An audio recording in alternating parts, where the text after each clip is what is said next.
মধ্যপ্রাচ্য। এখানে আগুন লাগলে শুধু দুই দেশের মধ্যেই সীমাবদ্ধ থাকে না, বিস্তৃত ভূরাজনৈতিক জটিলতার কেন্দ্রবিন্দু হয়ে ওঠে সমগ্র বিশ্ব।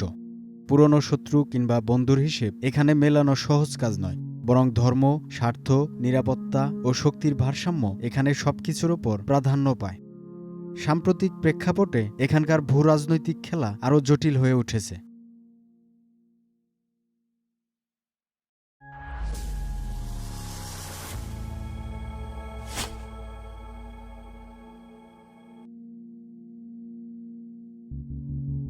ইরানে ১৯৭৯ সালের ইসলামিক বিপ্লবের পর থেকে ইরান ইসরায়েলের সম্পর্ক সবচেয়ে খারাপ অবস্থায় আছে। ইরান ইসরায়েলকে স্বীকৃতি দেয়নি এবং দেশটিকে আঞ্চলিক নিরাপত্তার জন্য বড় হুমকি মনে করে। ইরান মধ্যপ্রাচ্যে বিভিন্ন মিলিশিয়া ও প্রক্সি গোষ্ঠীকে সমর্থন দেয়। তার মধ্যে হিজবুল্লাহ, হামাস, হুতি ছাড়াও আরও বেশ কয়েকটি গোষ্ঠী রয়েছে। এই গোষ্ঠীগুলো ইসরায়েলকে জবাব দেয়। ইসরায়েল একদিকে নিজস্ব সামরিক শক্তি বাড়াচ্ছে, অন্যদিকে তার সবচেয়ে বড় মিত্র হিসেবে আছে যুক্তরাষ্ট্র, যারা মিলিটারি ও কূটনৈতিকভাবে ইসরায়েলকে সবসময় ব্যাপকভাবে সমর্থন দেয়।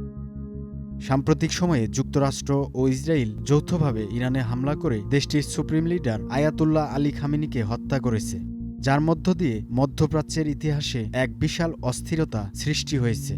এই হামলায় ইরানের অন্যান্য শীর্ষ নিরাপত্তা কর্মকর্তারাও প্রাণ হারিয়েছেন এবং দেশটি ৪০ দিনের শোক ঘোষণা করেছে।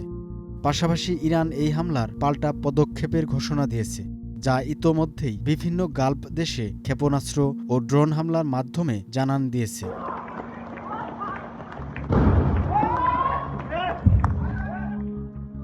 এই অঞ্চলের অন্যান্য রাষ্ট্রও এই উত্তেজনায় সরাসরি বা পরোক্ষভাবে জড়িত। মিশর ও জর্ডান দীর্ঘদিন ধরে একটি স্থিতিশীল অবস্থান বজায় রেখে চলছে। এই দেশ দুটি ইসরায়েলের সঙ্গে সম্পর্ক রাখলেও ইরানের কর্মকাণ্ডকে স্পষ্টভাবে সমর্থন করে না। প্রতিবেশী দেশ ইরাকে ইরানের ব্যাপক প্রভাব রয়েছে। এখানে কিছু শিয়াকেন্দ্রিক মিলিশিয়া গোষ্ঠী ইরানের হয়ে কাজ করে। তারা ইরানের নীতিকে সবসময় সমর্থন দেয়, কিন্তু একই সাথে নিজেদের সার্বভৌমত্ব বজায় রাখে। কাতার ও সংযুক্ত আরব আমিরাত এই বিষয়ে সবসময়ই দর্শকের ভূমিকায় থাকে। এই অঞ্চলে আমেরিকার সবচেয়ে বড় সামরিক ঘাঁটি কাতারে অবস্থিত। অন্যদিকে সংযুক্ত আরব আমিরাত ও বাহরাইন ইসরায়েলের সাথে কূটনৈতিক সম্পর্ক আরও জোরদার করেছে। কুয়েত ও ওমান সবসময় কূটনৈতিক ভারসাম্য বজায় রেখে চলে, যদিও কুয়েতে যুক্তরাষ্ট্রের সামরিক ঘাঁটি রয়েছে। ইসরায়েল যুক্তরাষ্ট্রের আগ্রাসনের বিরুদ্ধে সৌদি আরব সবসময় নীরব ভূমিকা পালন করে, যা সাম্প্রতিক সময়ে মুসলিম বিশ্বের কাছে সৌদি আরবের এই অবস্থান ব্যাপক প্রশ্নবিদ্ধ হচ্ছে। দিন দিন দেশটির শাসক গোষ্ঠীর প্রতি মুসলিমদের ঘৃণা বেড়েই চলছে। এদিকে ইয়েমেনে চলমান যুদ্ধেও ইরান হুতি বিদ্রোহীদের সমর্থন দিয়েছে। এই সংযোগ মধ্যপ্রাচ্যের উত্তেজনার আরেকটি নতুন বিষয় যোগ করেছে। লিবিয়া যদিও স্থানীয় রাজনৈতিক সংকটের কারণে সরাসরি ইরান ইসরায়েল সংঘাতে জড়ায়নি, কিন্তু তার বিভিন্ন মিলিটারি গোষ্ঠী ও আন্তর্জাতিক ঘাঁটিগুলো এই উত্তেজনার প্রভাবের বাইরে যেতে পারছে না। এইসব দেশগুলো একদিকে স্বার্থ ও নিরাপত্তার জন্য কৌশলগত অবস্থান নিয়েছে, অন্যদিকে রাশিয়া, চীনের মতো বড় শক্তিগুলো মধ্যপ্রাচ্যে নিজেদের প্রভাব বাড়াতে চাইছে।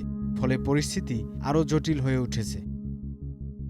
মধ্যপ্রাচ্যের এই ভূরাজনৈতিক ভয়াবহ খেলায় কেউ স্থায়ী বন্ধু নয়, কেউ স্থায়ী শত্রু নয়। এখানে প্রতিটি দেশ তাদের অন্তর্দ্বন্দ্ব, নিরাপত্তা স্বার্থ, ধর্মীয় ও কূটনৈতিক অবস্থান অনুযায়ী চলমান সংঘাতে নিজস্ব ভূমিকা নিচ্ছে। আর এখন যখন ইরানের শীর্ষ নেতৃত্ব পরিবর্তন হচ্ছে, তখন এই অঞ্চলের দেশগুলোর নতুন করে হিসেব করতে হবে।